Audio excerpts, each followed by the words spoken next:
Hello बच्चों, कैसे हो? बढ़िया। आप बढ़िया तो मैं भी बढ़िया। तो देखो बच्चों, आज हमें क्या पढ़ाई करनी है। आज है हमारे पास क्लास ट्वेल्थ का केमिस्ट्री का एमसीक्यू सीरीज का लेक्चर नंबर 4। तो ये एमसीक्यू सीरीज का फोर्थ लेक्चर है। और इससे पहले हमने 3 लेक्चर एमसीक्यू सीरीज के लिए थे, जो वन शॉट लेक्चर हैं। और ये जितने भी इस सीरीज में एमसीक्यू सीरीज में आपको क्वेश्चन कराए जा रहे हैं, ये सारे question super duper most important question हैं। जब भी आप बोर्ड एग्जाम में बैठोगे तो बोर्ड एग्जाम में बैठने से पहले इन सारे क्वेश्चंस को एक बार रिवाइज जरूर कर लेना, क्योंकि हर एक वीडियो में से कम 2 या 3 क्वेश्चन एग्जाम में जरूर आएंगे। ये बात 100% बिल्कुल श्योर है। ठीक है बेटे। तो देखो बेटे, ये लेक्चर नंबर 4 है और हमारे चैप्टर का नाम है डी एवं एफ ब्लॉक के तत्व। और ये एक वन शॉट एमसीक्यू लेक्चर है, यानी एक ही लेक्चर में डी एवं एफ ब्लॉक के तत्व के हम 50 इंपॉर्टेंट क्वेश्चन डिस्कस करेंगे, जो एमसीक्यू सीरीज के हैं। पर एमसीक्यू सीरीज का मतलब ये नहीं है कि ये क्वेश्चन एमसीक्यू सीरीज में ही आएगा, एमसीक्यू में ही आएगा।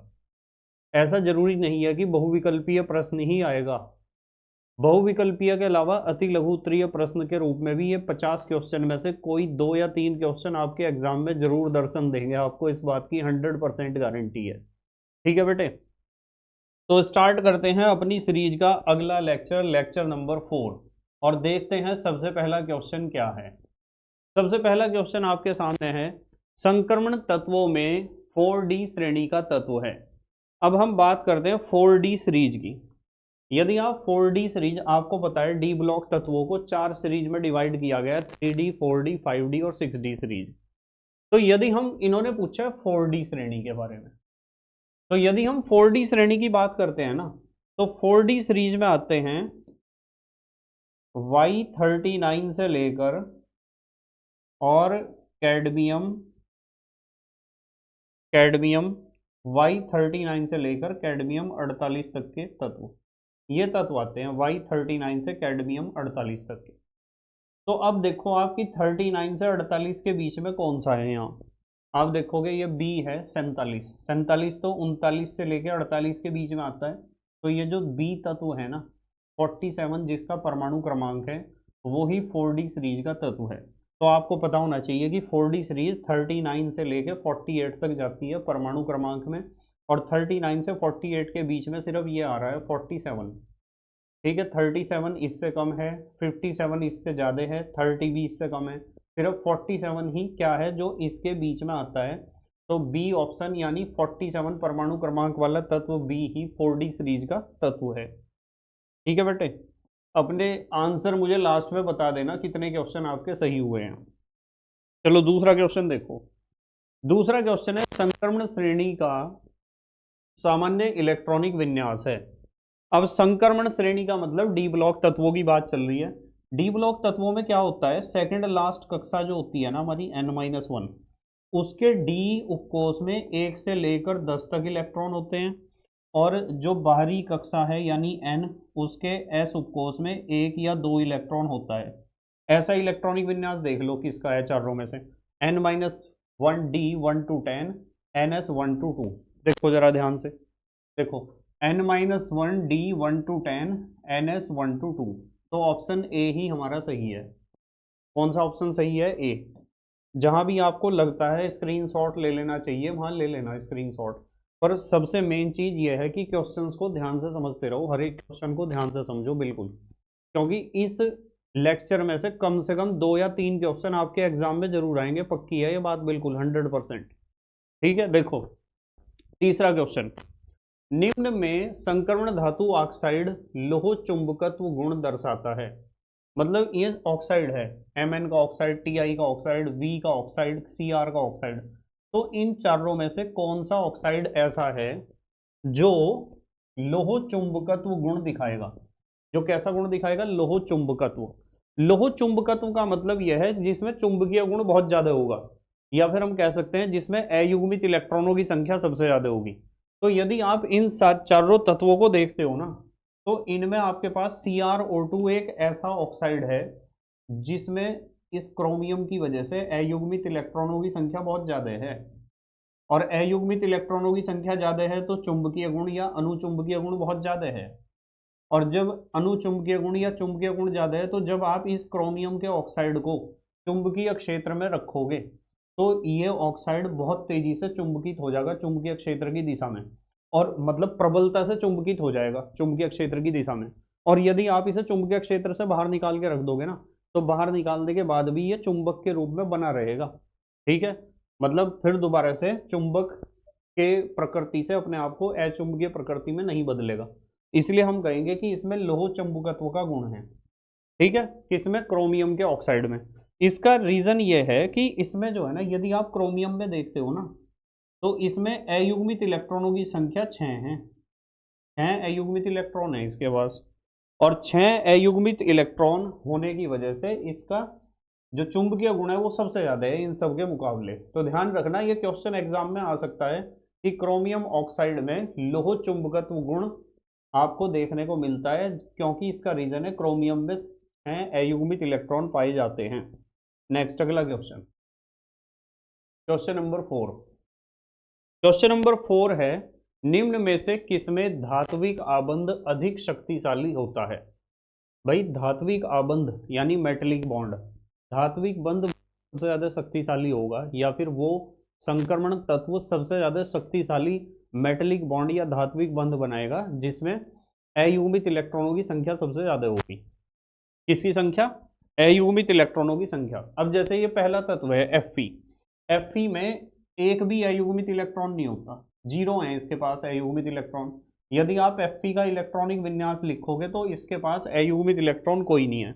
जबकि स्कैंडियम में एक अयुग्मित इलेक्ट्रॉन है, वेनेडियम में 3 अयुग्मित इलेक्ट्रॉन होते हैं, और क्रोमियम में मैंने आपको बताया ही इंपॉर्टेंट है बेटा, ये क्रोमियम ध्यान रखना। क्रोमियम में अयुग्मित इलेक्ट्रॉनों की संख्या कितनी होती है? 6। क्योंकि क्रोमियम में अयुग्मित इलेक्ट्रॉनों की संख्या सबसे ज्यादा है, इसलिए क्रोमियम ही सबसे मजबूत धात्विक बंध बनाएगा, इसलिए इसका आंसर भी क्रोमियम है। इन्होंने पूछा था धात्विक आबंध अधिक शक्तिशाली किसमें बनेगा? भाई धात्विक आबंध क्रोमियम में सबसे ज्यादा मजबूत बनेगा इन चारों ऑप्शन में से, तो सही आंसर है डी। नेक्स्ट अगला क्वेश्चन देखो, क्वेश्चन नंबर 5। पांचवा क्वेश्चन है, 4D श्रेणी के संगत तत्वों का आकार 5D श्रेणी के तत्वों के आकार की तुलना में होता है। देखो ये जो 5D सीरीज है ना, 5D सीरीज के जो तत्व हैं इनमें आप लेंथेनाइड संकुचन आपको देखने को मिलेगा। ये बहुत बार बार आता है एग्जाम में, ध्यान रखना। मतलब यदि आप 4D सीरीज के तत्वों को देखो, 4D के और 5D के तत्वों को देखो, तो यदि 4D और 5D के तत्व, जैसे मान लो यहाँ कोई तत्व X है और यहाँ कोई तत्व Y है इसके ठीक नीचे, तो इसका आकार इसके बराबर है बिल्कुल। वैसे तो आपको पता है जब वर्ग में ऊपर से नीचे जाते हैं तो साइज क्या होता है? आकार बढ़ता है, क्योंकि कक्षाओं की संख्या बढ़ती है। पर 5D सीरीज की खासियत यह है कि इसमें लेंथेनाइड संकुचन देखने को मिलता है, और लेंथेनाइड संकुचन की वजह से इनके साइज घट जाते हैं लगभग 4D सीरीज के सामने। 4D सीरीज का वो तत्व जो इनके सामने है, जो इनके संगत है, इसका आकार इसके जैसा हो जाएगा। ठीक है, तो इन्होंने कहा 4D श्रेणी के संगत तत्वों का आकार 5D श्रेणी के तत्वों के आकार की तुलना में होता है लगभग समान। क्या है? लगभग समान, लगभग समान आकार होता है। ठीक है बेटे, कैसा होता है? लगभग समान, क्योंकि इसमें आपको क्या देखने को मिलता है? 5D सीरीज वैसे तो आपको पता है इससे बड़ा होना चाहिए था इसका साइज, क्योंकि इसमें जो कक्षाओं की संख्या है 4D सीरीज है ना, इसमें 5 कक्षाएं हैं, इसमें 6 कक्षाएं हैं। तो जब इसमें 6 कक्षाएं हैं तो इसका साइज बड़ा होना चाहिए, पर इसका साइज बड़ा इसलिए नहीं होता है क्योंकि इसमें 5D सीरीज में ही लेंथेनाइड्स हैं सारे के सारे। लेंथेनाइड्स कहाँ है? 5D सीरीज में। और लेंथेनाइड्स 5D सीरीज में है तो इसका मतलब यह है कि लेंथेनाइड्स संकुचन की वजह से क्या होता है? 5D सीरीज के तत्वों का साइज थोड़ा सा घट जाता है, और वो घटकर किसके बराबर हो जाता है? 4D सीरीज के बराबर हो जाता है। इसलिए लगभग समान आपको साइज देखने को मिलेगा। ये सीक्वेंस थोड़ा सा बिगड़ गया, बी यहाँ आना चाहिए था, सी यहाँ। चलो कोई बात नहीं है, सही उत्तर इसका सी है, लगभग समान। ठीक है, बहुत इंपॉर्टेंट क्वेश्चन है, इसे ध्यान रखना बिल्कुल। अगला क्वेश्चन करते हैं, चलो क्वेश्चन नंबर 6। अपने आंसर रफ नोटबुक में लिखते रहो और लास्ट में मुझे कमेंट करके बता देना कि आपके कितने क्वेश्चन सही हुए हैं। चलो छठा क्वेश्चन देखो क्या है। छठा क्वेश्चन है, प्रथम संक्रमण श्रेणी में mn का गलनांक कम होता है क्योंकि। यह भी बहुत बढ़िया क्वेश्चन है। देखो मैं बताता हूँ आपको, mn में अयुग्मित इलेक्ट्रॉनों की संख्या तो होती है 5, ध्यान रखना। mn का यदि इलेक्ट्रॉनिक विन्यास लिखोगे तो इसमें अयुग्मित इलेक्ट्रॉनों की संख्या 5 आएगी, और अयुग्मित इलेक्ट्रॉनों की संख्या 5 है तो इसे धात्विक बंध तो मजबूत बनाना चाहिए, और जब धात्विक बंध मजबूत बनाएगा या सहसंयोजक बंध बनाएगा मजबूत, तो इसका गलनांक तो ज्यादा होना चाहिए, और यहाँ लिखा हुआ है गलनांक होता है कम। इसका रीजन ये है कि यदि आप mn को देखोगे ना, mn में एक विशेष प्रकार की संकुल संरचना पाई जाती है। संकुल का मतलब होता है जटिल, ठीक है। और संकुल संरचना के चलते ये अयुग्मित इलेक्ट्रॉन अपना जो इन्हें काम करना था ना वो कर नहीं पाते। ये बहुत अलग टाइप का क्वेश्चन है, ध्यान से सुन लो मेरी बात, जो मैं बता रहा हूं ध्यान से सुनो। mn में अयुग्मित इलेक्ट्रॉनों की संख्या तो 5 होती है, पर 5 अयुग्मित इलेक्ट्रॉन होने के बावजूद भी ये धात्विक बंध भी नहीं बना पाता, और ना ही ये सहसंयोजक बंध बना पाता है mn, जिसकी वजह से जब धात्विक और सहसंयोजक बंध बढ़िया नहीं बने तो फिर तो गलनांक कम होगा ही। अब सवाल ये खड़ा होता है कि सर क्यों नहीं बना पाता है। उसका रीजन है कि mn में एक विशेष प्रकार की संरचना पाई जाती है इसके टुकड़े में, संकुल संरचना, ठीक है। एक संकुल कॉम्प्लेक्स स्ट्रक्चर बना पाई जाती है, जिसकी वजह से इसका गलनांक कम होता है। अब इन्होंने कहा कि इसका गलनांक कम होता है D10 विन्यास के कारण, नहीं। D7 विन्यास के कारण धात्विक बंध दुर्बल होते हैं, नहीं। D5 विन्यास के कारण धात्विक बंध दुर्बल होते हैं, नहीं। सही बात तो यह है, यहाँ चारों में से कोई सा भी ऑप्शन उन्होंने सही नहीं लिखा, डी है उपरोक्त में से कोई नहीं, तीनों में से कोई सा भी रीजन नहीं है। रीजन वही है जो मैं आपको बता रहा कि mn में संकुल संरचना एक कॉम्प्लेक्स स्ट्रक्चर की वजह से ये ना तो धात्विक बंध बना पाता और ना तो सहसंयोजक बंध बना पाता, इस वजह से mn का जो गलनांक होता है वो कम होता है। चलो नेक्स्ट अगले क्वेश्चन पर मूव करते हैं। क्वेश्चन नंबर 7, सातवां क्वेश्चन दिया गया है, कुछ संक्रमण तत्वों की धात्विक त्रिज्याएं नीचे दी गई हैं, इन तत्वों से किसका घनत्व उच्चतम होगा। इन तत्वों में से किसका घनत्व सबसे ज्यादा होगा। देखो मैं आपको एक बात बताता हूं कि जो घनत्व होता है ना, घनत्व को आप डेंसिटी कह सकते हो। डेंसिटी जो है वो धात्विक त्रिज्या के अनुक्रमानुपाती होती है, इस चीज को ध्यान रख लो बस आप। भाई जितनी ज्यादा धात्विक त्रिज्या होगी ना किसी भी डी ब्लॉक तत्व की, जितनी भी ज्यादा धात्विक त्रिज्या होगी उतना ही ज्यादा उसका घनत्व होगा, क्योंकि उसका साइज बड़ा होने के साथ साथ वंडरवाल बल जो है वे ज्यादा मजबूत हो जाते हैं। अब इन्होंने कहा एफ की त्रिज्या है, तत्व दे रखा है धात्विक त्रिज्या पिकोमीटर में दे रखी, एफ 126, सीओ 125, एनआई 125, सीओ 128, सबसे ज्यादा इसकी है देखो 128 पिकोमीटर। तो जिसकी त्रिज्या सबसे ज्यादा है, कौन सी त्रिज्या, धात्विक त्रिज्या, वही सबसे ज्यादा घनत्व रखेगा। तो सबसे ज्यादा घनत्व कॉपर का होगा। देखो इसमें है क्या, ये रहा डी कॉपर, ये है इसका सही उत्तर। बस ध्यान रखने वाली बात सिर्फ ये है कि घनत्व अनुक्रमानुपाती होता है धात्विक त्रिज्या के। धात्विक त्रिज्या जितनी ज्यादा होगी घनत्व भी उतना ही ज्यादा होगा। चलो अगला क्वेश्चन देखते हैं। क्वेश्चन नंबर 8, आठवां क्वेश्चन। आठवां क्वेश्चन है, 5D तत्वों की प्रथम आयनन ऊर्जाओं के मान 3D तथा 4D तत्वों की अपेक्षा अधिक होते हैं, इसका कारण क्या है। इसका कारण क्या है। देखो इन्होंने कहा कि जो 5D सीरीज के जो तत्व हैं उनकी प्रथम आयनन ऊर्जा 3D और 4D से क्या होती है, ज्यादा होती है।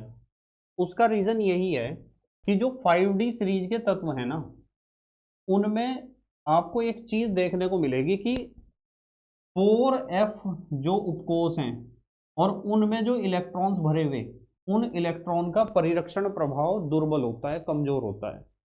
मतलब कहने की बात यह है कि 5D सीरीज के तत्वों में इलेक्ट्रॉन 4f में भी जाते हैं, और 4f में जो इलेक्ट्रॉन होंगे वे बाहरी कक्षा के इलेक्ट्रॉनों को नाभिक की तरफ खींचने से ज्यादा रोक नहीं सकते हैं, ठीक है।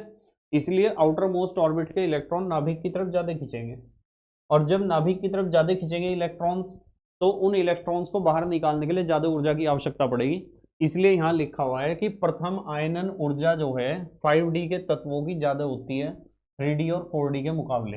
हालांकि 3D सीरीज यहाँ है, ठीक है, 4D सीरीज यहाँ है और 5D सीरीज यहाँ है। तो जब आप ऊपर से नीचे आ रहे हैं तो इसके पास तो 4 कक्षाएं हैं, इनके पास 5 कक्षाएं, इनके पास 6। जब इसके पास कक्षाओं की संख्या बढ़ गई तो आयनन विभव तो घटना चाहिए। भाई कक्षाओं की संख्या बढ़ गई तो आउटर मोस्ट ऑर्बिट का इलेक्ट्रॉन नाभिक की तरफ उतने बल से, उतने आकर्षण बल से आकर्षित नहीं होना चाहिए।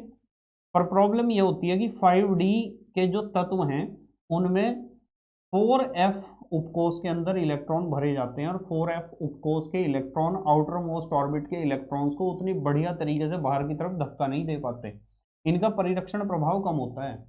इसलिए आउटर मोस्ट ऑर्बिट के इलेक्ट्रॉन जो है वे नाभिक की तरफ ज्यादा बल से आकर्षित होते हैं और ज्यादा बल से आकर्षित होते हैं जिसकी वजह से इनका आयनन विभव ज्यादा होता है। तो हमें देखना है इनमें से सही उत्तर कौन सा है। पहला दिया बाह्यतम संयोजक कोषों पर अधिक प्रभावी नाभिकीय आवेश का लगना। बी दिया 4f इलेक्ट्रॉनों द्वारा नाभिक के दुर्बल परिरक्षण के कारण अधिक प्रभावी नाभिकीय आवेश का लगना। ये सही है, बस ये ध्यान रखना है 4f इलेक्ट्रॉनों द्वारा नाभिक के दुर्बल परिरक्षण के कारण। सी कहा उपरोक्त ए व बी दोनों और डी में कहा इन्होंने उपरोक्त में से कोई नहीं। बस ये है मेन चीज बेटे, 4f इलेक्ट्रॉन जो हैं उनका परिरक्षण प्रभाव कम होता है बहुत, ठीक है। और यहाँ 5D सीरीज में जितने भी तत्व हैं उनमें कौन से इलेक्ट्रॉन है, 4f में इलेक्ट्रॉन होंगे उनमें जो परिरक्षण प्रभाव बहुत कम दिखाते हैं, जिसकी वजह से 5D तत्वों का प्रथम आयनन ऊर्जा ज्यादा होती है 3D और 4D से। होनी तो चाहिए थी कम, यदि हम नियम के अनुसार चलें, आवर्तीता के नियम के अनुसार यदि हम चलें। 9वां क्वेश्चन देखो, इन्होंने कहा डी ब्लॉक के तत्वों के लिए प्रथम आयनन विभव का क्रम है। भाई वैसे तो आपको पता है परमाणु क्रमांक बढ़ने के साथ साथ आयनन विभव बढ़ते हैं यदि आप डी ब्लॉक तत्वों में देखते हो। पर आपको यह भी पता है डी ब्लॉक तत्वों की 4 सीरीज हैं, 3D 4D 5D और 6D सीरीज। और इन चारों सीरीज में बहुत ज़्यादा अनियमितताएं पाई जाती हैं, मतलब कोई नियम कानून यहाँ काम नहीं करता है, कहीं कुछ बात देखनी पड़ रही, कहीं कुछ पॉइंट देखना पड़ रहा हमें, ऐसा ही तो होता है इनमें चारों सीरीज में। हालांकि जो पहली सीरीज है ना 3D सीरीज, वो सबसे सीधी सच्ची सीरीज है और क्वेश्चन भी उसके ऊपर ही आते हैं सबसे ज़्यादा, क्योंकि वो नॉर्मल सीरीज है, ठीक है। उसमें 2 अपवाद हमें देखने को मिलते हैं जो हमें पता है कि क्यों होता है ऐसा, कि भाई जब आपके पास डी उपकोष में 4 इलेक्ट्रॉन है तो 4 के 5 हो जाएंगे और 9 है तो 9 के 10 हो जाएंगे, जो आपबाउ नियम के अपवाद में हम पढ़ते हैं, ठीक है। क्रोमियम और कॉपर को पढ़ते हैं ना, वो तो बात चल जाती है, इसलिए 3D सीरीज पर ज़्यादा क्वेश्चन आते हैं।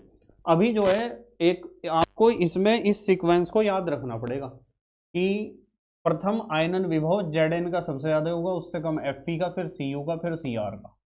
ये याद रखना पड़ेगा आपको, ठीक है। इसे सीक्वेंस को याद रखना है, Zn Fe Cu Cr। Next आयनन विभव तो आपको पता है जो ज़्यादा स्थायी इलेक्ट्रॉनिक विन्यास होगा ना उसमें से इलेक्ट्रॉन निकालना उतना ही मुश्किल हो जाएगा, उसमें से इलेक्ट्रॉन निकालना उतना ही क्या हो जाएगा, मुश्किल। चलो 10वां क्वेश्चन देखते हैं क्या है। 10वां क्वेश्चन है संक्रमण धातु जो परिवर्तनशील ऑक्सीकरण अवस्था नहीं दर्शाती है वह है। इनमें से कौन सी धातु है ऐसी जो परिवर्तनशील ऑक्सीकरण अवस्था नहीं दिखाती है? इसका सही उत्तर है जिंक। जिंक परिवर्तनशील ऑक्सीकरण अवस्था इसलिए नहीं दिखाती क्योंकि इसकी जो है मतलब डी उपकोष में तो इसके 10 इलेक्ट्रॉन हैं और एस में है इसके पास 2 इलेक्ट्रॉन, ठीक है। एस में 2 इलेक्ट्रॉन हैं तो ये तो स्थायी इलेक्ट्रॉनिक विन्यास है, चौथी कक्षा के एस में से 2 इलेक्ट्रॉन निकल जाएंगे तो +2 ऑक्सीडेशन नंबर दिखाएगा सिर्फ ये। जिंक जो है वो क्या दिखाता है, केवल +2 ऑक्सीकरण संख्या दिखाता है क्योंकि इसके डी उपकोष में 10 इलेक्ट्रॉन हैं, ठीक है। इनमें से ध्यान रखना आप इस चीज का, बाकी सब परिवर्तनशील ऑक्सीकरण संख्या दिखाएंगे, ठीक है। जैसे Fe है, FeCl2 भी बनेगा, FeCl3 भी बनेगा, फेरस क्लोराइड और फेरिक क्लोराइड। नेक्स्ट कारण मैंने आपको बता दिया क्यों हुआ है ऐसा। जिंक परिवर्तनशील ऑक्सीकरण संख्या इसलिए नहीं दिखाता क्योंकि जिंक में डी उपकोष पूरा भरा हुआ है, 10 इलेक्ट्रॉन है, सबसे ज़्यादा स्थायी इलेक्ट्रॉनिक विन्यास है, तो एस के 2 इलेक्ट्रॉन निकलेंगे तो +2 ऑक्सीडेशन स्टेट दिखाएगा सिर्फ। अब आते हैं 11वें क्वेश्चन पर। 11वां क्वेश्चन देखो ध्यान से क्या है। 11वें क्वेश्चन में कहा निम्न में से कौन सा 3D तत्व यानी 3D सीरीज का कौन सा तत्व ऑक्सीकरण अवस्थाओं की अधिकतम संख्या प्रदर्शित करता है? ये भी याद रखने वाला क्वेश्चन है, कारण मैं बता दूंगा आपको। सबसे ज्यादा ऑक्सीकरण संख्या दिखाएगा Mn। 3D सीरीज में Mn जो मैग्नीज है वो सबसे ज्यादा ऑक्सीकरण संख्या दिखाएगा। Zn के बारे में तो हमने पढ़ लिया, जिंक तो सिर्फ +2 ऑक्सीकरण संख्या दिखाता है। सबसे ज्यादा रेंज Mn की है। उसका रीजन पता क्या है? उसका रीजन ये है कि Mn का यदि आप देखो ना, इसका परमाणु क्रमांक 25 होता है, 25 इलेक्ट्रॉन है इसके पास। और 25 इलेक्ट्रॉन का जब इलेक्ट्रॉनिक विन्यास लिखोगे तो इसके डी में तो होते हैं 5 इलेक्ट्रॉन, और चौथी कक्षा के एस में होते हैं इसके पास 2 इलेक्ट्रॉन। तो यदि इसका ऑक्सीडेशन नंबर आप देखोगे, ऑक्सीकरण संख्या की कौन कौन सी दिखाएगा, तो यदि इसके दोनों इलेक्ट्रॉन निकल गए तो +2, और इसमें से भी एक निकल गया तो +3, +4, +5, 5 और 2 7, कहाँ तक दिखाएगा? +7 तक। तो +2 से +7 तक ऑक्सीडेशन नंबर ये दिखा सकता है। Mn की ये खासियत है, इसे अपने दिमाग में बिठाओ अभी कि 3D सीरीज में जो मैग्नीज है ना, उसकी खासियत यह है कि उसका इलेक्ट्रॉनिक विन्यास 3d5 4s2 होता है, और वो ऑक्सीडेशन नंबर +2 से लेके +7 तक दिखा सकता है, +2, +3, +4, +5, +6, +7। ठीक है, यानी 6 तरह के ऑक्सीडेशन नंबर दिखा सकता है। 3D सीरीज में Mn ही एक ऐसा तत्व है जो सबसे ज्यादा संख्या में ऑक्सीकरण संख्याएं या ऑक्सीकरण अवस्था प्रदर्शित करता है। याद रखना Mn को। ठीक है, चलो अगला क्वेश्चन देखते हैं, क्वेश्चन नंबर 12। 12वां क्वेश्चन है, एक संक्रमण धातु अपनी उच्चतम ऑक्सीकरण अवस्था में रहती है, यह व्यवहार करती है। बहुत बढ़िया क्वेश्चन है। मुझे एक बात बताओ, वैसे मैंने फ्रेश लेक्चर्स में भी इस बात को समझाया है, यदि कोई धातु या कोई तत्व अपनी उच्चतम ऑक्सीकरण अवस्था में है, मान लो उसकी ऑक्सीकरण अवस्था +7 है, उच्चतम ऑक्सीकरण अवस्था है +7, इससे ऊपर तो जा नहीं सकती ऑक्सीकरण संख्या। यदि वो किसी भी रिएक्शन में पार्टिसिपेट कर रहा तो इसकी ऑक्सीकरण संख्या घटेगी, बढ़ तो सकती नहीं। बढ़ क्यों नहीं सकती? क्योंकि वो पहले से ही अपनी उच्चतम ऑक्सीकरण अवस्था में उपस्थित है। तो यदि कोई तत्व अपनी उच्चतम ऑक्सीकरण अवस्था में उपस्थित है तो वो अपनी ऑक्सीकरण संख्या को बढ़ा तो सकता नहीं, घटा सकता है। और यदि वो किसी भी रिएक्शन में पार्टिसिपेट करेगा तो उसकी ऑक्सीकरण संख्या घटेगी।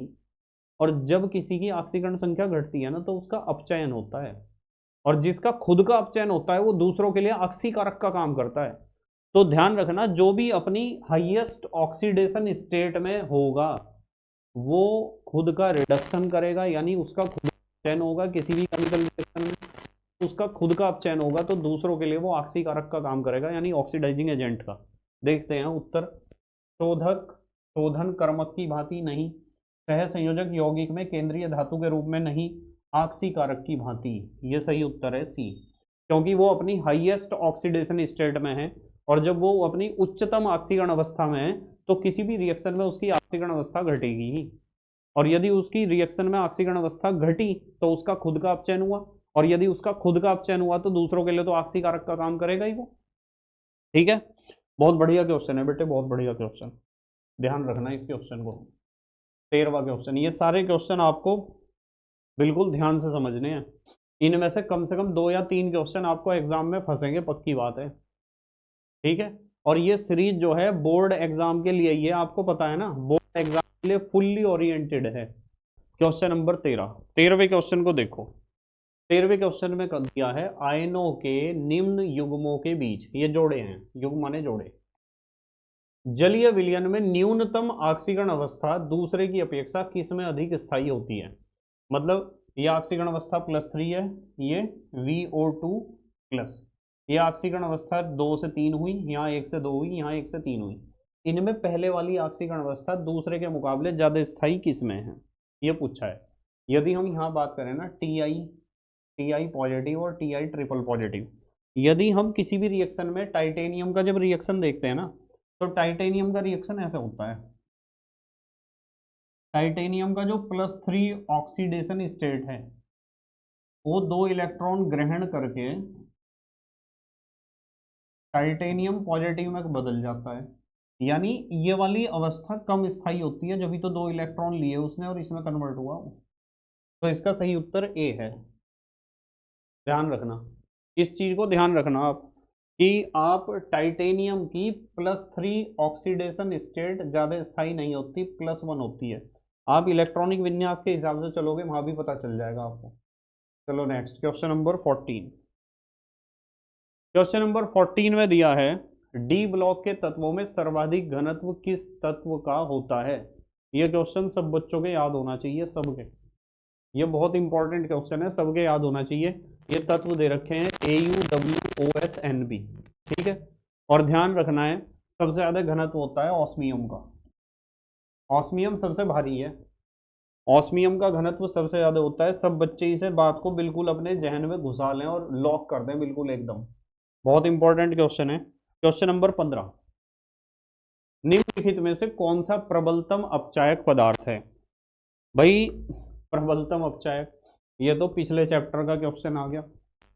पिछले चैप्टर में हमने इलेक्ट्रोकेमिकल सीरीज पढ़ी, विद्युत रासायनिक श्रेणी, और आपको पता है सबसे बढ़िया अपचायक वो होता है जिसका इलेक्ट्रॉन विभव सबसे कम हो, यानी जिसे विद्युत रासायनिक श्रेणी में सबसे ऊपर रख रखा है। अब इन तत्वों का अंदाजा लगा लो आप। इन तत्वों का जब अंदाजा आप लगाओगे तो कॉपर, लोहा, ये Fe2 पॉजिटिव है, Fe4 पॉजिटिव है। इन चारों में जब आप देखोगे ना तो इन चारों में क्रोमियम सबसे ऊपर रखा हुआ है विद्युत रासायनिक श्रेणी में। या फिर कह दो कि क्रोमियम का इलेक्ट्रॉन विभव सबसे कम है, और क्रोमियम का इलेक्ट्रॉन विभव सबसे कम है तो इन चारों में क्रोमियम ही सबसे ज्यादा क्रियाशील है। और क्रोमियम सबसे ज्यादा क्रियाशील है तो धातु की क्रियाशीलता को हम अपचायक क्षमता भी कह सकते हैं। इसकी अपचायक क्षमता ही होगी सबसे ज्यादा। तो आंसर क्या है? ए। नेक्स्ट अगला क्वेश्चन देखो, ये तो इलेक्ट्रोकेमिकल सीरीज का क्वेश्चन दे दिया इन्होंने, विद्युत रासायनिक श्रेणी का, जो विद्युत रसायन पिछला चैप्टर हमने पढ़ा था। 16वां क्वेश्चन, निम्न में से कौन सा तत्व उत्प्रेरकीय गुण प्रदर्शित करता है। भाई उत्प्रेरक की भांति कौन काम करेगा। आपने देखा होगा लोहे का चूर्ण उत्प्रेरक की तरह प्रयोग किया जाता है, उसका कारण पता क्या है। इसे उत्प्रेरक की तरह इसलिए प्रयोग करते हैं क्योंकि इसमें इसमें बेटे Fe का इलेक्ट्रॉनिक विन्यास लिखोगे ना तो आपको अपूर्ण यानी इनकम्प्लीट डी उपकोष या कक्षक मिलेंगे आपको। अपूर्ण डी उपकोष, इनकम्प्लीट डी सबऑर्बिट या इनकम्प्लीट डी ऑर्बिटल्स की प्रेजेंस की वजह से Fe उत्प्रेरक की तरह काम करता है। बहुत बढ़िया, ध्यान रखना Fe का प्रयोग हम उत्प्रेरक की तरह क्यों करते हैं, क्योंकि इसमें डी उपकोष इनकम्प्लीट होते हैं, पूरे भरे हुए नहीं होते। 17वां क्वेश्चन देखो ध्यान से जरा, 17वां क्वेश्चन क्या है।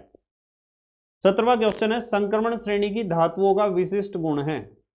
संक्रमण श्रेणी की धातुओं का विशिष्ट गुण क्या है। संक्रमण श्रेणी 4 है, 3D 4D 5D और 6D सीरीज। ये परिवर्ती ऑक्सीकरण अवस्था दर्शाती हैं, बिल्कुल सही दिखाती हैं। परिवर्ती ऑक्सीकरण संख्या तो दिखाती हैं डी ब्लॉक तत्व। ये सभी धातु उत्प्रेरक की तरह कार्य करते हैं, उत्प्रेरक की तरह बहुत काम करते हैं। इनमें से सभी तो कह नहीं सकते। ये रंगीन यौगिक बनाते हैं, बिल्कुल सही। उपरोक्त सभी, ये सारी बातें देखने को मिल रही, तो सही उत्तर इसका क्या है? डी है। डी है इसका सही उत्तर। 17वें का क्या है? डी। नेक्स्ट अगला क्वेश्चन 18वां क्वेश्चन। 18वां क्वेश्चन दिया है निम्न में से रंगहीन आयन है। भाई जिसमें अयुग्मित इलेक्ट्रॉन नहीं होते ना वही तो होता है रंगहीन, कलरलेस। और जिसमें इलेक्ट्रॉन अयुग्मित हो यानी बिना जोड़े के इलेक्ट्रॉन हो कुछ ना कुछ, तो वो कलरफुल होता है। ये चीज आपको समझा रखी है बहुत बढ़िया तरीके से। तो इनमें से यदि आप इसे देखोगे ना Cu पॉजिटिव हो, तो Cu पॉजिटिव में आपका जो D है, D में 10 इलेक्ट्रॉन होंगे इसके, जब इसका इलेक्ट्रॉनिक विन्यास लिखोगे। कैसे होंगे आपको पता है, जब Cu तो आपबाउ नियम का अपवाद है ना, ऐसा आता है इलेक्ट्रॉनिक विन्यास 3D10 और 4s1। वैसे तो नॉर्मली जब लिखोगे आपबाउ नियम से 3D9 और 4s2 होगा। फिर आपको सिखाया था आखिरी s का एक इलेक्ट्रॉन आखिरी D में चला जाएगा, क्योंकि ये 9 से 10 हो गया, पूरा भर गया, स्थायी हो गया। और ये पूरा भरा हुआ था s 2 इलेक्ट्रॉनों में तो भी स्थायी था, और एक है तो आधा भरा हुआ है तो भी स्थायी है। तो Cu का इलेक्ट्रॉनिक विन्यास ऐसा होता है 3D10 4s1। और जब आप इसका, ये तो Cu का इलेक्ट्रॉनिक विन्यास है, और यदि Cu पॉजिटिव का लिखोगे एक इलेक्ट्रॉन यही वाला तो निकलेगा चौथी कक्षा के s उपकोष का, तो 3D10 नहीं हो जाएगा। और 3D10 यानी डी उपकोष में 10 इलेक्ट्रॉन है, 1 2 3 4 5 होते हैं कक्षक, और 10 इलेक्ट्रॉन है, 1 2 3 4 5 6 7 8 9 और 10। बताओ अयुग्मित इलेक्ट्रॉन कितने हैं इसमें? अयुग्मित इलेक्ट्रॉन तो 0 हैं, और यदि अयुग्मित इलेक्ट्रॉन 0 हैं, कोई भी अयुग्मित इलेक्ट्रॉन नहीं है, तो फिर तो रंगहीन होगा ही। कैसा होगा? रंगहीन। तो Cu पॉजिटिव आयन रंगहीन होता है, क्योंकि इसमें अयुग्मित इलेक्ट्रॉनों की संख्या कितनी होती है? 0। Cu डबल पॉजिटिव में अयुग्मित इलेक्ट्रॉन होते हैं, एक इलेक्ट्रॉन होगा। ठीक है, 3d9 इसका इलेक्ट्रॉनिक विन्यास हो जाएगा। ध्यान रखना Cu पॉजिटिव को, कि इसमें अयुग्मित इलेक्ट्रॉन नहीं होता। चलो 19वां क्वेश्चन देखो। सामान्यतः संक्रमण तत्व अयुग्मित इलेक्ट्रॉनों की उपस्थिति के कारण रंगीन लवण बनाते हैं। बहुत बढ़िया बात है। जहां भी अयुग्मित इलेक्ट्रॉन होगा वहां कलरफुल हो जाएगा वो यौगिक जो भी उस संक्रमण तत्व से मिलकर बना है, जैसे सिल्वर सल्फेट है।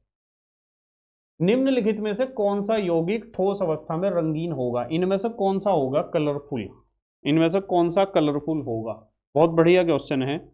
आपको ध्यान ये रखना है कि यदि D में एक इलेक्ट्रॉन से लेकर और D में 9 इलेक्ट्रॉन तक हों, 1 से 9 तक हों, तो पक्की बात है तो अयुग्मित इलेक्ट्रॉन होंगे, और अयुग्मित इलेक्ट्रॉन होंगे तो हमारा जो यौगिक बनेगा वो कैसा बनेगा? रंगीन। ठीक है, और यदि D में 0 हो या D में 10 हो, तो ऐसी स्थिति में होगा रंगहीन, क्योंकि जोड़े बन रहे होंगे ना 10 में, तो रंगहीन, कलरलेस। ये चीज ध्यान रखनी है। अब चेक करते हैं। चलो, पहला जो हमारे पास है, पहला पहला Ag2SO4 है। Ag2SO4 में Ag की ऑक्सीकरण संख्या +1 है भाई। कितनी है? +1।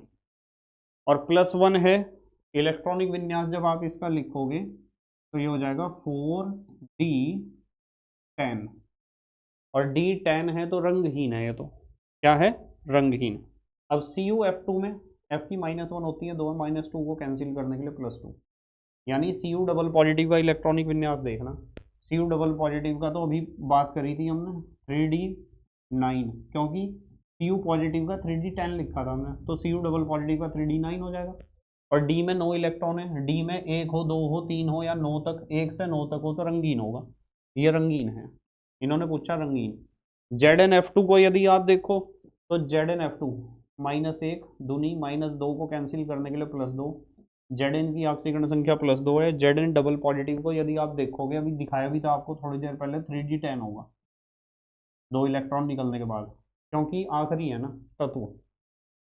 Cu2Cl2, Cu2Cl2 में -2, दोनों के मिला के +2, अकेले का +1। Cu की ऑक्सीकरण संख्या +1 है। Cu पॉजिटिव का इलेक्ट्रॉनिक विन्यास अभी हमने पढ़ा था, Cu पॉजिटिव का होता है 3d10। देखो अब जरा, मतलब 10 10 10 10 वाला क्या होता है? रंगहीन। ये तीनों तो रंगहीन है। इन्होंने पूछा रंगीन कौन सा होगा? रंगीन होता है D1 से लेकर D9 तक। देखो ये D9 है, तो रंगीन यही तो होगा B। CuF2 कलरफुल होगा। ठीक है, चलो आगे चलते हैं। नेक्स्ट क्वेश्चन नंबर 20, 20वां क्वेश्चन। 20वें क्वेश्चन में कहा है, निम्न में से कौन सा अनुचुंबकीय आयन नहीं है? भाई अनुचुंबकीय उसे कहते हैं जिसमें अयुग्मित इलेक्ट्रॉन उपस्थित हो, और जिसमें अयुग्मित इलेक्ट्रॉन उपस्थित नहीं है वो प्रतिचुंबकीय होगा। सारे जोड़ों में तो प्रतिचुंबकीय। इन्होंने पूछा अनुचुंबकीय आयन नहीं है, मतलब कौन सा है जिसमें सारे इलेक्ट्रॉन जोड़ों में हैं। पढ़ के आए हम इस क्वेश्चन को अभी। Ni डबल पॉजिटिव 3d8, मतलब 8 बचेंगे इलेक्ट्रॉन, 2 तो निकल गए।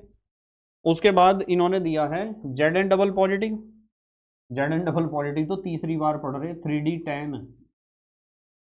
उसके बाद Cu डबल पॉजिटिव है 3d9, अभी पढ़ा था Cu डबल पॉजिटिव। इनमें से ही आएगा क्वेश्चन एग्जाम में, ध्यान रखना।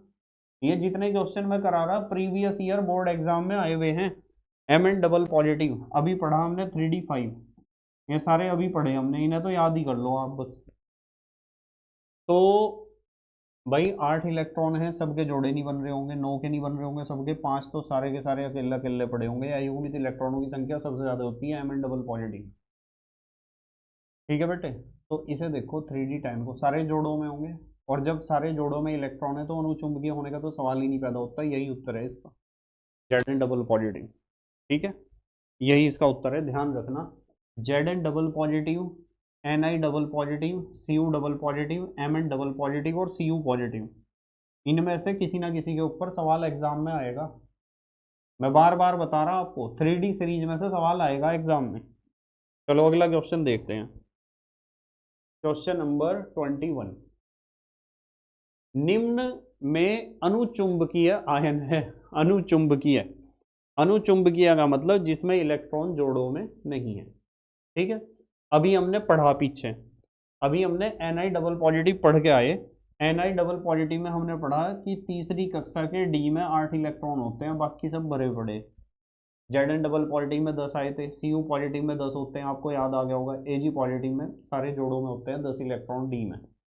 तो ये तो पूरे D10 और D10 वाले हैं। यही सिर्फ ऐसा है जिसमें डी में 8 हैं, और 8 इलेक्ट्रॉन है तो जोड़े तो बन नहीं रहे होंगे। डी में कितने होते हैं कक्षक? 5, 1 2 3 4 5, और 8 इलेक्ट्रॉन जब आप भरोगे, 1 2 3 4 5 6 7 और 1 8, बताओ 2 इलेक्ट्रॉन रह नहीं गए अयुग्मित, और अयुग्मित हैं तो अनुचुंबकीय है। तो Ni डबल पॉजिटिव आयन कैसा है? अनुचुंबकीय। सही उत्तर इसका क्या है? ये बी। सही उत्तर क्या है? बी। नेक्स्ट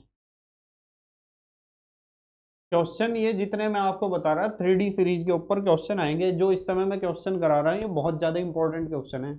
अगला क्वेश्चन देखो, आयन जिसमें सबसे अधिक अयुग्मित इलेक्ट्रॉन हैं, सबसे ज्यादा अयुग्मित इलेक्ट्रॉन किसमें हैं, यह बताना है। Fe triple positive, Fe double positive तो पढ़ा था, 3D5 होता है ये। Fe ट्रिपल पॉजिटिव होता है 3D5, ठीक है। CO ट्रिपल पॉजिटिव होता है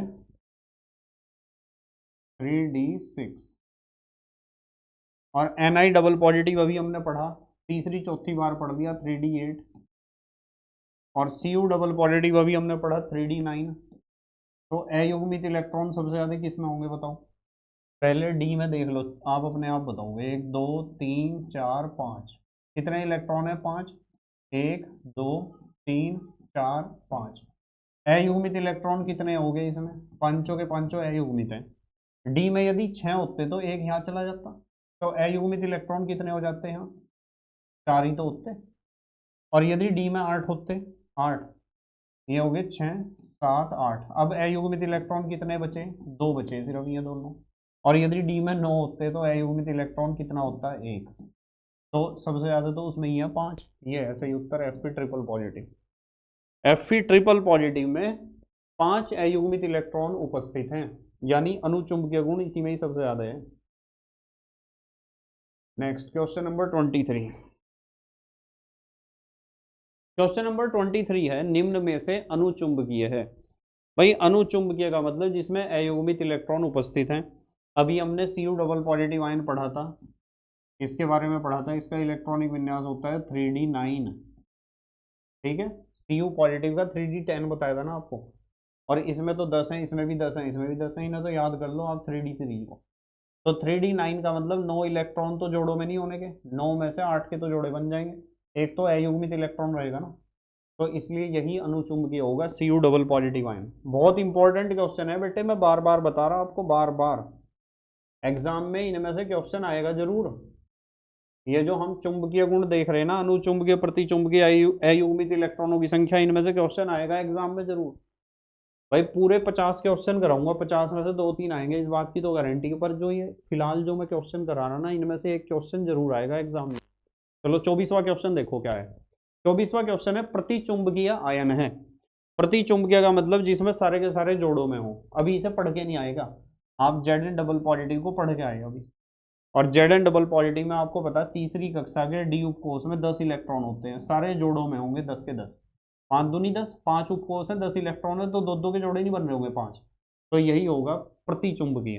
प्रतिचुंबकीय उसे कहते हैं जिसमें सारे इलेक्ट्रॉन जोड़ों में हो, और अनुचुंबकीय उसे कहते हैं जिसमें सारे इलेक्ट्रॉन जोड़ों में ना हो। नेक्स्ट क्वेश्चन नंबर 25 में कहा है, तत्वों की चुंबकीय प्रकृति अयुग्मित इलेक्ट्रॉनों की उपस्थिति पर निर्भर करती है। उच्चतम चुंबकीय आघूर्ण प्रदर्शित करने वाले संक्रमण तत्व का विन्यास है। बहुत बढ़िया क्वेश्चन है, बहुत ही बढ़िया। भाई डी में 7 इलेक्ट्रॉन है, 7 इलेक्ट्रॉन देखो, 1 2 3 4 5, ठीक है, 1 2 3 4 5। पहले मैं डी के उपकोष के कक्षक बना दूं, 3 4 5, फिर आपको पता चल जाएगा कि सबसे ज्यादा चुंबकीय आघूर्ण किसका होगा। 1 2 3 4 5, 7 इलेक्ट्रॉन भरो, 1 2 3 4 5 6 7। अयुग्मित इलेक्ट्रॉन कितने हो गए, 3 हो गए। 5 भरो, 1 2 3 4 5, अयुग्मित इलेक्ट्रॉन पांचों के पांचों अयुग्मित हैं। 8 भरो, 1 2 3 4 5 6 7 8, अयुग्मित इलेक्ट्रॉन कितने हैं, 2। इसमें 2, इसमें अयुग्मित इलेक्ट्रॉन 2 ही हैं। तो सबसे ज्यादा अयुग्मित इलेक्ट्रॉन यहाँ है, यहाँ 3d5 में। तो 3d5 ही सबसे ज्यादा चुंबकीय आघूर्ण प्रदर्शित करेगा, क्योंकि इसमें सबसे ज्यादा अयुग्मित इलेक्ट्रॉन है। Mn के केस में पढ़ा था हमने, ध्यान रखना। Mn में भी, Mn में ये Mn डबल पॉजिटिव में 3d5 ही होता है इलेक्ट्रॉनिक विन्यास, इसीलिए सबसे ज्यादा ऑक्सीकरण संख्याएं दिखाता है +2 से लेकर। Mn सबसे ज्यादा ऑक्सीकरण संख्या दिखाता है +2 से लेकर +7 तक, क्योंकि उसमें अयुग्मित इलेक्ट्रॉन डी में 5 हैं। 26वां क्वेश्चन, 26वां क्वेश्चन है चुंबकीय आघूर्ण चक्रण कोणीय आघूर्ण, चक्रण कोणीय आघूर्ण तथा कक्षीय कोणीय आघूर्ण से संबंधित होता है, ठीक है। Cr ट्रिपल पॉजिटिव आयन का चक्रण केवल चुंबकीय आघूर्ण क्या है। Cr ट्रिपल पॉजिटिव का इन्होंने पूछा है, ठीक है बेटे। Cr triple positive, Cr triple positive, 3d triple positive, 3d5 4s1 होता है ना, तो 3d कितना बचेंगे यहाँ, 3d5 4s1, ये नॉर्मल होता है। तो 3 इलेक्ट्रॉन निकल के, एक यहाँ से 2 यहाँ से, तो 3 बचेगा, 3d3 4s0। तो ये हो जाएगा, ये हो जाएगा Cr ट्रिपल पॉजिटिव का क्या हो जाएगा, 3d 4s0। अब डी में कितने इलेक्ट्रॉन है, यहाँ डी में इलेक्ट्रॉन है 3, और तीनों अकेले अकेले होंगे आपको पता है। तो यहाँ मैं कह सकता हूँ कि अयुग्मित इलेक्ट्रॉनों की संख्या 3 है, और जब अयुग्मित इलेक्ट्रॉनों की संख्या 3 है तो आप फिर तो चुंबकीय आघूर्ण निकाल दोगे। यही तो फार्मूला होता है, mu is equal to √n into n+2, यही तो होता है फार्मूला, n इंटू n+2। तो ये हो जाएगा, n की जगह क्या लिखना है, 3 इंटू 3+2, ये हो जाएगा √3 गुणा 3 और 2 5 तिया 15, √15, ठीक है। 15 का अंडर रूट करना है, 3 तिया 9, 4 चौक तो 16 हो जाएंगे, 3.87 के लगभग आ जाएगा। ये आ जाएगा 3.872 बोर मैग्नेटॉन, जब आप अंडर रूट निकाल लोगे। 3.872 देखो किसका आंसर है, 3.872, ये है 3.87, ठीक है। स्क्रीनशॉट ले लो एक बार इस क्वेश्चन का, बहुत इंपॉर्टेंट क्वेश्चन है ये। चलो आगे चलो, मतलब ये मत सोचना कि ये क्वेश्चन आपके एमसीक्यू में ही आएंगे, ये क्वेश्चन किसी भी फॉर्म में आ सकते हैं, अति लघु उत्तरीय प्रश्न के फॉर्म में भी आ सकते हैं, छोटे न्यूमेरिकल के फॉर्म में भी आ सकते हैं, बहुत इंपॉर्टेंट है। ऐसा मत सोचना कि बहुविकल्पीय के फॉर्म में ही आएंगे। 27वां क्वेश्चन है, निम्न में से कौन सा तत्व कॉपर के साथ मिश्रित होकर पीतल बनाता है। इस क्वेश्चन को तो याद रख लो आप, जिंक, कॉपर और जिंक, कॉपर और जिंक जब आपस में मिलते हैं तो बनता है क्या, पीतल। तो पीतल बनता है कॉपर और जिंक के मिलने से, ठीक है। नेक्स्ट अगला क्वेश्चन 28, क्वेश्चन नंबर 28 है, मर्क्यूरस आयन का सूत्र है। भाई मर्क्यूरस आयन कहते हैं, मर्क्यूरस आयन का ये होता है सूत्र Hg2 2 पॉजिटिव, ध्यान रखना, ठीक है। मर्क्यूरस और मर्क्यूरिक दो होते हैं ना, मर्क्यूरस और मर्क्यूरिक, ये मर्क्यूरस आयन का सूत्र है Hg2 2 पॉजिटिव, या 2+ भी आप इसे कह सकते हो। इसे तो याद कर लो आप कि मर्क्यूरस आयन ऐसा होता है। Next question number 29, potassium permanganate उदासीन, क्षारीय तथा अम्लीय माध्यमों में एक ऑक्सीकारक का कार्य करता है। हाँ, पोटेशियम परमैंगनेट ऑक्सीकारक है, चाहे उदासीन माध्यम में ले लो, क्षारीय में ले लो या अम्लीय। अंतिम उत्पाद के रूप में इससे इन 3 दशाओं में प्राप्त होते हैं। ठीक है, मतलब KMnO4 को यदि उदासीन माध्यम में लिया तो KMnO4 किस में बदलता है? MnO2 में। ठीक है, MnO2 में बदलता है। यदि क्षारीय माध्यम में लिया तो क्षारीय माध्यम में भी MnO2 में बदलता है। ये रहा, ये भी MnO2 है, ये भी MnO2। और अम्लीय माध्यम में यदि बात करें तो अम्लीय माध्यम में Mn डबल पॉलिटिव में बदलता है। इसमें ये लिखा हुआ है Mn डबल पॉलिटिव, तो सही उत्तर ए है। ध्यान रखना, उदासीन माध्यम में तो KMnO4 बदलता है MnO2 में, और क्षारीय माध्यम में भी MnO2 में बदलता है, अम्लीय माध्यम में बदलता है Mn डबल पॉजिटिव में। जब आप तीनों रिएक्शन को रिवाइज करोगे ना, नोट्स में से आपको मिल जाएंगी तीनों रिएक्शन। KMnO4 उदासीन माध्यम में, अम्लीय माध्यम में और क्षारीय माध्यम में किस किस में बदलता है। ठीक है, कैसे बदलता है ये रिएक्शन में आपको सिखाया गया था। नेक्स्ट 30वां क्वेश्चन देखो क्या है। 30वां क्वेश्चन है, अम्लीय माध्यम में एक रेडॉक्स प्रक्रिया में 1 मोल MnO4 नेगेटिव कितने मोल इलेक्ट्रॉन ग्रहण करता है? कौन से माध्यम में? अम्लीय माध्यम में। अम्लीय माध्यम में जो KMnO4 होता है ना, KMnO4 पोटेशियम परमैंगनेट, अम्लीय माध्यम में KMnO4 बदलता है Mn डबल पॉजिटिव आयन में, MnSO4 लिख दूं, इसमें बदलता है। H2SO4 अम्लीय माध्यम के लिए इस्तेमाल करते हैं ना, इसलिए लिख दिया MnSO4। तो अब देखो आप, इन्होंने कहा कि कितने मोल इलेक्ट्रॉन ग्रहण करता है। Mn का ऑक्सीडेशन नंबर, ऑक्सीजन का -2 होता है, 4 हैं, तो चारों मिला के कितने हो जाएंगे भाई? चारों मिला के 4 दूनी 8, माइनस के 8 हो जाएंगे। और इसका होता है अकेले का +1, तो -8 और प्लस का 1, माइनस के साथ को कैंसिल करने के लिए Mn को कितना होना पड़ेगा? +7। Mn का ऑक्सीडेशन नंबर यहाँ +7 है। अब बताओ SO4 का ऑक्सीडेशन नंबर कितना होता है? -2, क्योंकि इसके ऊपर आवेश ही -2 होता है सल्फेट आयन के ऊपर। -2 को कैंसिल करने के लिए ये कितना हो जाएगा? +2। तो यानी ऑक्सीडेशन नंबर +7 से +2 जाना है।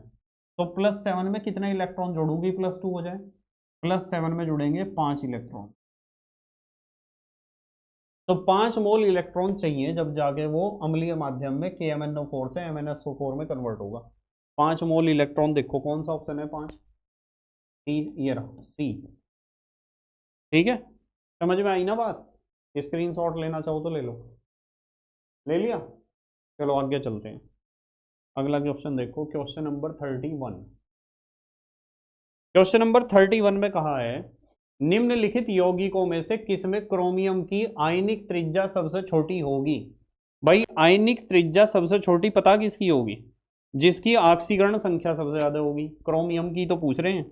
अब यहाँ क्रोमियम का ऑक्सीडेशन नंबर निकाल लो आप। 4 ऑक्सीजन है, -2 वाले, तो 4 दूनी -8, और ये +1 होता है, दोनों मिला के +2, तो ये हो जाएगा -8 और +2 -6। और -6 को खत्म करने के लिए +6 हो जाएगा। ये क्रोमियम यहाँ तो +6 दिखा रहा, और यहाँ आपको पता है कितनी दिखाएगा? ऑक्सीजन की -2 होती है, और दोनों मिला के -4 हो जाएगी। -4 को कैंसिल करने के लिए क्रोमियम की ऑक्सीकरण संख्या +4 हो जाएगी। यहाँ देखो Cl की -1 होती है, -3 हो जाएगी, मिलकर -3 को खत्म करने के लिए क्रोमियम को होना पड़ेगा +3 अकेले को। और यहाँ देखो F की होती है -1, दोनों मिला के -2 को कैंसिल करने के लिए क्रोमियम को होना पड़ेगा +2। तो क्रोमियम की सबसे ज्यादा ऑक्सीडेशन नंबर ये है +6, और सबसे ज्यादा ऑक्सीकरण संख्या +6 है, तो आयनिक त्रिज्या सबसे छोटी इसकी होगी। क्योंकि आपको पता है कि जितना बड़ा धन आयन बनेगा उसका साइज उतना घटेगा। धन आयन जितना, इलेक्ट्रॉन जितने निकलते जाएंगे साइज उतना घटता जाता है ना। धन आयन की त्रिज्या परमाणु त्रिज्या से क्या होती है? छोटी। नेक्स्ट, बहुत बढ़िया क्वेश्चन था ये। जब आपको लगता है ना कि इसका स्क्रीनशॉट ले लेना चाहिए, तो वीडियो को पॉज करके स्क्रीनशॉट ले लिया करो। क्वेश्चन नंबर 32 देखो कितना इंपॉर्टेंट है। दुर्लभ मृदा तत्व कहलाते हैं। भाई दुर्लभ मृदा तत्व क्या कहलाते हैं? एस ब्लॉक तत्व, पी ब्लॉक तत्व, डी ब्लॉक तत्व, यहाँ एफ आना चाहिए था। एफ ब्लॉक तत्व क्या कहलाते हैं? एफ ब्लॉक तत्व। भाई दुर्लभ मृदा तत्वों की दो ही तो श्रेणियां हैं। एफ ब्लॉक तत्वों की दो श्रेणियां हैं, एक तो लेंथेनाइड्स, एक एक्टिनाइड्स, लेंथेनॉन और एक्टिनॉन्स। नेक्स्ट, अगला क्वेश्चन। क्वेश्चन नंबर 33, 4F श्रेणी के तत्वों को कहते हैं। भाई 4F श्रेणी लेंथेनाइड्स वाली है, लेंथेनॉन कहते हैं। 4F सीरीज के तत्व यानी दुर्लभ मृदा तत्वों की पहली श्रेणी लेंथेनाइड या लेंथेनॉन। ठीक है, चलो next question number 34। Question number 34 दिया है, निम्नलिखित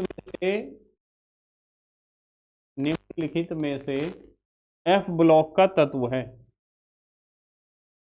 निम्नलिखित में से F ब्लॉक आना चाहिए था यहाँ। ठीक है, F ब्लॉक तत्व जो है ये है नियोडीनियम 60।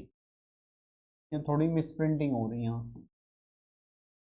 ठीक है बेटे, मिसप्रिंटिंग हो जाती है, अभी इतनी प्रैक्टिस नहीं है मुझे करने की, कुछ ना कुछ गलती रह जाती है, अपने आप ही टाइप कर रखा है सब कुछ।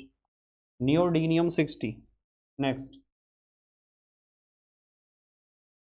क्वेश्चन नंबर 35, 35वां क्वेश्चन है, निम्नलिखित लेंथेनाइडों में रेडियो एक्टिव तत्व है। याद रखना है आपको, रेडियो एक्टिव। रेडियो एक्टिव ये होता है प्रोमीथियम। ध्यान रखना, प्रोमीथियम क्या है, लेंथेनाइड है और रेडियो एक्टिव है प्रोमीथियम, पीएम रेडियो एक्टिव है। नेक्स्ट अगला question, question number 36। Question number 36 है, निम्नलिखित में से लेंथेनाइडों को प्राप्त किया जा सकता है। मोनोजाइट ये अयस्क है, लेंथेनाइड का एक अयस्क है, मोनोजाइट से लेंथेनाइड मिल जाएंगे। फेराइट इससे मिल जाएंगे, ऑर्थराइट से भी मिल जाएंगे, इन सब से मिल जाएंगे। तो सही ऑप्शन है डी, ये सभी, ये तीनों के तीनों क्या हैं, लेंथेनाइड के अयस्क हैं। तो अयस्कों से आप प्राप्त कर सकते हो लेंथेनाइड्स को, मोनोजाइट से भी, फेराइट से भी, ऑर्थराइट से भी। तीनों के नाम याद रखना। क्वेश्चन नंबर 37, 37 में कहा है, मेंडलीफ के समय कितने लेंथेनाइड तत्वों को आवर्त सारणी में स्थान दिया गया था। भाई जब मेंडलीफ का समय था उस समय 4 थे लेंथेनाइड, 4 थे, 4। ठीक है, 4 में से 2 तो रख रखे थे तीसरे ग्रुप में, 2 तो रख रखे थे कौन से ग्रुप में, थर्ड ग्रुप में, और 2 रख रखे थे फोर्थ ग्रुप में। ठीक है, ध्यान रख लेना इस। ठीक है, 4 तत्व थे उस समय जो ज्ञात थे लेंथेनाइड के। अलग सीरीज नहीं उन्होंने बनाई थी, ये तो बाद में बनी अलग सीरीज। लेंथेनाइड्स और एक्टिनाइड्स तो पहले थे ही नहीं, जब लेंथेनाइड और एक्टिनाइड के बारे में इतनी जानकारी ही नहीं थी मेंडलीफ को। क्वेश्चन नंबर 38, 38 में कहा है, लेंथेनाइडों का बाह्यतम इलेक्ट्रॉनिक विन्यास होता है। भाई लेंथेनाइड का इलेक्ट्रॉनिक विन्यास क्या होता है कि इनकी लेंथेनाइड में चौथी कक्षा का जो एफ उपकोष होता है उसमें तो 1 से लेके 14 तक इलेक्ट्रॉन होते हैं, और 5वीं कक्षा के डी में 0 से 1 इलेक्ट्रॉन होते हैं, और जो चौथी कक्षा होगी 5वीं होगी, छठी कक्षा के एस में होते हैं 2 इलेक्ट्रॉन। अब ये वाला इलेक्ट्रॉनिक विन्यास देख लो, 4f1 to 14, 4f1 to 14 पहले 2 में है, 5d0 to 1, 5d0 to 1 इसमें है, 6s2, ये है सही उत्तर बी, बी सही उत्तर है। ठीक है, चलो आगे चलते हैं। क्वेश्चन नंबर 39, क्वेश्चन नंबर 39 है, निम्न तत्वों में से लेंथेनाइड तत्व है। लेंथेनाइड आपको पता है सीरियम से लेकर लुटीशियम तक होते हैं, तो ये जो सीरियम है ना, सीरियम 58, ये लेंथेनाइड है। ठीक है, ये लेंथेनाइड है सीरियम, ये तो सबको याद होगा। सीरियम एक लेंथेनाइड तत्व है, कई बार आया है एग्जाम में क्वेश्चन, ये वाला क्वेश्चन कई बार रिपीट हुआ है। सीरियम से लेके लुटीशियम तक ही तो होते हैं लेंथेनाइड्स। 40वां क्वेश्चन देखो, 40वें क्वेश्चन में कहा लेंथेनाइडों के परमाणु क्रमांक बढ़ने के साथ परमाणुीय त्रिज्या में कमी आती है, क्योंकि लेंथेनाइड संकुचन होता है ना इसलिए। किंतु अपवाद है, किंतु अपवाद है, किंतु अपवाद है, ये देखो EU और YB, यदि इनकी परमाणु त्रिज्या देखोगे ना आप, तो यदि मैं कहूँ कि रेडियस देखनी है EU की और रेडियस देखनी है YB की, तो ऐसे बढ़ती है रेडियस, मतलब वैसे नॉर्मली घटती है ना, इसकी कम है उसकी ज़्यादा है। उधर को जाने से आपको पता है लेंथेनाइड संकुचन की वजह से त्रिज्या क्या होती है, घटती है। पर यह अपवाद है जो आपको ध्यान रखना है, बी ऑप्शन इसका सही है। Next question number 41, question number 41 देखो, 41 में कहा है लैंथेनाइड निम्न ऋणायन के साथ संकुल बनाते हैं। भाई F negative, Br negative, Cl negative, इनमें से कोई नहीं। इसके साथ बनाएंगे, इसके साथ F नेगेटिव के साथ संकुल, ये ध्यान रखना आपको। अब सवाल ये खड़ा होता है कि सर क्यों?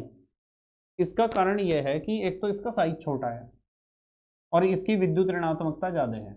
रीज़न ये है कि इसका जो साइज है वो तो है छोटा और विद्युत ऋणात्मकता यानी इलेक्ट्रोनेगेटिविटी है इसकी ज़्यादा, इसलिए लैंथेनाइड F नेगेटिव के साथ संकुल बनाते हैं फ्लोराइड आयन के साथ। ठीक है, नेक्स्ट अगला क्वेश्चन, क्वेश्चन नंबर 42 में कहा है लैंथेनाइड संकुचन किस तथ्य के लिए उत्तरदायी है? बहुत बढ़िया क्वेश्चन है, बहुत ही बढ़िया, और एग्जाम में कई बार पूछा गया है, ध्यान से देख लेना इस क्वेश्चन को आप। लैंथेनाइड संकुचन किस तथ्य के लिए उत्तरदायी है? ऑप्शन ए दे रखा है, ऑप्शन ए दे रखा है Zr एवं Y की त्रिज्या लगभग समान होती है। ऑप्शन बी Zr व Nb की ऑक्सीकरण अवस्था समान होती है। ऑप्शन सी दे रखा है Zr एवं HF की त्रिज्या लगभग समान होती है, यही सही है। ठीक है, Zr यदि आप Zr को देखोगे ना, इसे Zr को, ये Zr, ये 4D सीरीज का तत्व है और ये दे रखा HF हाफनियम, ये है 5D सीरीज का। और आपको मैंने बताया था कि जो 5D सीरीज होती है ना ये वाली, इसमें लैंथेनाइड संकुचन होता है और लैंथेनाइड संकुचन के चलते क्या होता है कि इसकी परमाणु त्रिज्या घट जाती है, इसके बराबर हो जाती है। ये Zr और HF ऊपर नीचे रखे हुए हैं, ये 4D सीरीज का है, ये 5D का है। जब आप आवर्त सारणी देखोगे तो पता चल जाएगा आपको, और इनकी बराबर होगी त्रिज्या लगभग। आया था ये क्वेश्चन इससे पहले भी, Zr एवं HF की त्रिज्या लगभग समान होती है, इसका रीजन यही है लैंथेनाइड संकुचन। क्वेश्चन नंबर 43 में कहा गया है निम्न में से असत्य कथन छांटिए। असत्य जो गलत है, 4f इलेक्ट्रॉनों की परिरक्षण क्षमता दुर्बल होती है, यह बात अभी बताई थी मैंने आपको। परिरक्षण प्रभाव इसका दुर्बल होता है 4f इलेक्ट्रॉन्स का। बी La एवं Lu तक, La एवं La से Lu तक जाने पर परमाणु या आयन की त्रिज्या घटती है। हाँ पक्की बात है, घटेगी, लैंथेनाइड संकुचन है, घटेगी। सी लैंथेनाइड संकुचन क्रमागत कमी संकुचन है, बिल्कुल है। लैंथेनाइड संकुचन का मतलब एक क्रम से परमाणु त्रिज्या घटते चले जाना। डी लैंथेनाइड संकुचन के कारण 4D श्रेणी के संक्रमण तत्व 5D श्रेणी के तत्वों में भिन्नता दर्शाते हैं, बिल्कुल गलत। भाई 4D और 5D के गुणों में समानता देखने को मिलती है लैंथेनाइड संकुचन की वजह से, क्योंकि 5D सीरीज में लैंथेनाइड संकुचन आपको देखने को मिलेगा, जिसकी वजह से 5D सीरीज के जो तत्व हैं उनका साइज थोड़ा सा घट जाएगा और वो किसके बराबर हो जाएगा? 4D सीरीज के। तो गुणों में भिन्नता क्यों होगी भाई? इन्होंने पूछा था असत्य कथन बताओ कौन सा है, ये डी वाली बात ही गलत है। यहाँ तो लिखना चाहिए कि समानता, भिन्नता की जगह यदि समानता लिख देते तो चारों के चारों बिल्कुल सही हो जाते, कोई भी गलत ना होता। ठीक है, नेक्स्ट क्वेश्चन नंबर 44 क्वेश्चन है निम्नलिखित में से रासायनिक रूप से जुड़वा केमिकल ट्विंस कहलाते हैं। भाई जो 3D और 4D और 5D सीरीज के हैं ना, वे केमिकल ट्विंस कहलाएंगे। जैसे कि इन्होंने दे रखा है Zr तथा HF। भाई Zr और HF तो अभी बताया था, एक तो आपको 4D सीरीज और एक 5D सीरीज। इसमें बताया था Zr आता है ऊपर और HF आता है नीचे। ठीक है, Zr और HF, इसका साइज इसके बराबर हो गया, तो गुण भी जब एक ही ग्रुप में है तो फिर गुणों में तो समानता होगी, ये बात तो पक्की है, एक ही वर्ग के तत्व हैं और साइज इसके बराबर हो गया तो फिर तो बिल्कुल सेम हो जाएंगे, जुड़वाई हो जाएंगे, ये तो सही है उत्तर हमारा। उसके बाद Na तथा Ta, Na तथा Ta, Na नहीं है बेटे, सोडियम कहाँ से आ गया इसमें डी ब्लॉक तत्वों में? Nb होगा ये, Nb क्या है? Nb तथा Ta। अब Nb और Ta ये भी ये 4D और 5D के हैं, इसका साइज इसके जैसा होगा बिल्कुल लैंथेनाइड संकुचन की वजह से, ये भी सही है उत्तर। सी है, ए व बी दोनों ये सही है, हाँ ए और बी दोनों सही हैं, तो सही उत्तर इसका सी है। सही उत्तर क्या है? सी। कारण आपको पता चल गया, लेंथेनाइड संकुचन की वजह से इसका आकार इसके जैसा है, इसका इसके जैसा। ये दोनों 4D सीरीज के हैं और ये हैं 5D के। ठीक है बेटे, चलो अगला क्वेश्चन देखते हैं, क्वेश्चन नंबर 45, 45वां क्वेश्चन।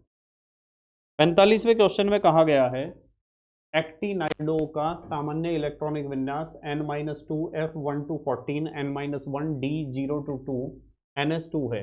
निम्न में से किस एक्टिनाइड के 6d कक्षक में एक इलेक्ट्रॉन उपस्थित है? 6d में एक इलेक्ट्रॉन किस में है? सबसे पहले यूरेनियम 92 दिया इन्होंने, यूरेनियम 92, यूरेनियम 92 5f1, क्या कहा इन्होंने? 6d कक्षक में एक इलेक्ट्रॉन है। ठीक है, यूरेनियम 92।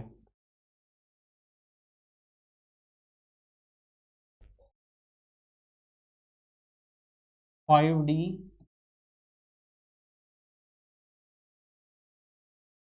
5f4d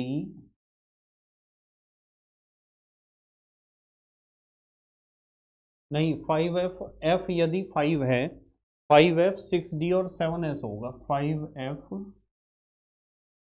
6d और 7s। अब ठीक है ना, बाहरी कक्षा का s, उससे अंदर वाले का d, उससे अंदर वाले का f।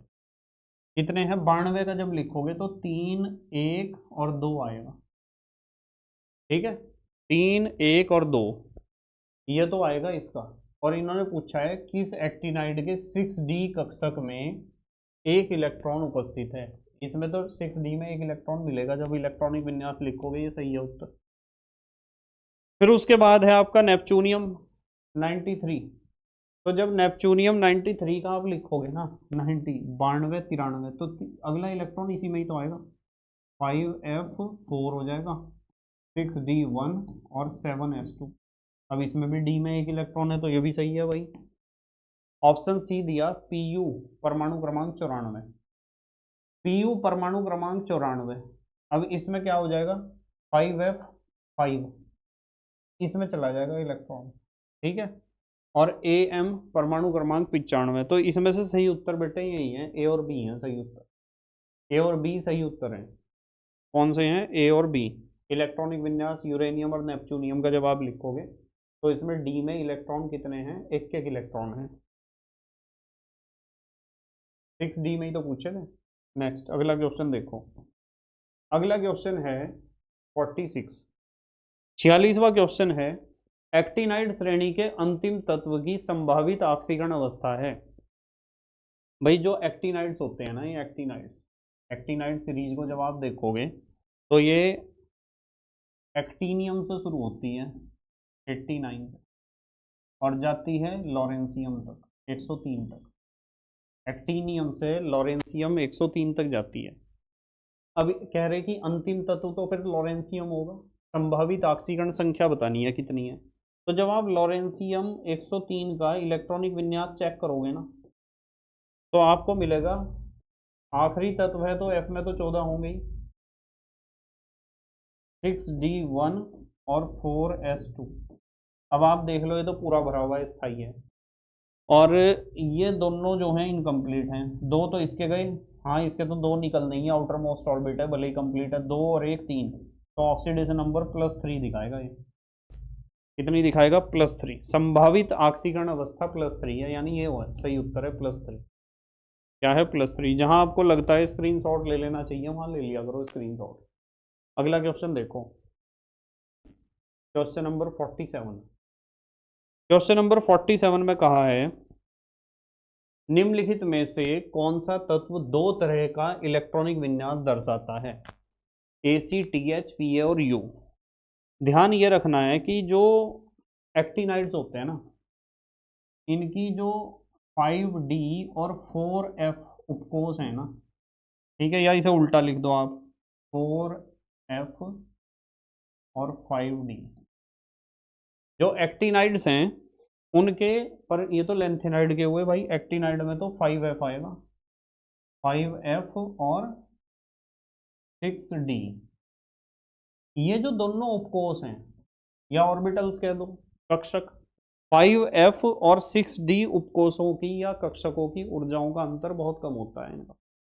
जब इन दोनों का एनर्जी डिफरेंस कम होगा, या मैं लिखूंगी एनर्जी 5D की और एनर्जी 6D की, इनका डिफरेंस जो है वो बहुत कम होता है, यानी इनकी ऊर्जाएं लगभग बराबर होती हैं। तो इलेक्ट्रॉन कभी इधर से इधर और कभी इधर से इधर, ऐसा हो सकता है। तो जो हमारी एक्टिनाइड्स है ना, एक्टिनाइड्स में एक तो Pa, इसे ध्यान रखो, और एक Np और एक Bk, इन तीन तत्वों को ध्यान रखो आप एक्टिनाइड्स में। ये क्या करते हैं, ये कभी तो इनके इलेक्ट्रॉन चले जाते हैं 5F में, कभी 6D में, क्योंकि एनर्जी डिफरेंस 5F और 6D का बहुत कम है। इस वजह से ये क्या करते हैं, दो तरह के इलेक्ट्रॉनिक विन्यास दिखाते हैं। एक तो इलेक्ट्रॉनिक विन्यास वे जिसमें इलेक्ट्रॉन इधर चला गया, एक वे जिसमें इधर चला गया। दो तरह के इलेक्ट्रॉनिक विन्यास देखने को मिलते हैं हमें, क्योंकि आपको कारण बताया कि 5F और 6D उपकोषों की ऊर्जाओं का अंतर बहुत कम है। ठीक है, इनमें से देख लो Pa Np Bk में से कौन सा दे रखा है, ये दे रखा है CPa। ठीक है,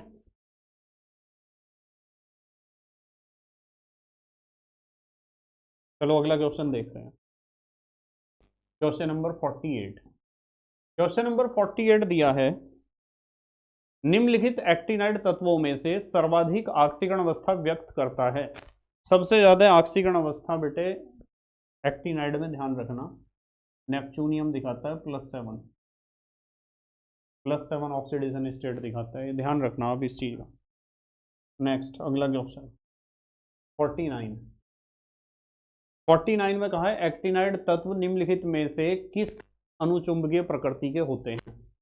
भैया अनुचुंबकीय तो वो होगा जब अयुग्मित इलेक्ट्रॉन होंगे, और एक्टिनाइड हैं F ब्लॉक तत्व हैं, तो 4F इलेक्ट्रॉनों के अयुग्मित होने के कारण। सी इसका सही आंसर है, अयुग्मित 5F इलेक्ट्रॉनों के कारण। एक्टिनाइड है तो 5F, अयुग्मित 5F इलेक्ट्रॉनों के कारण।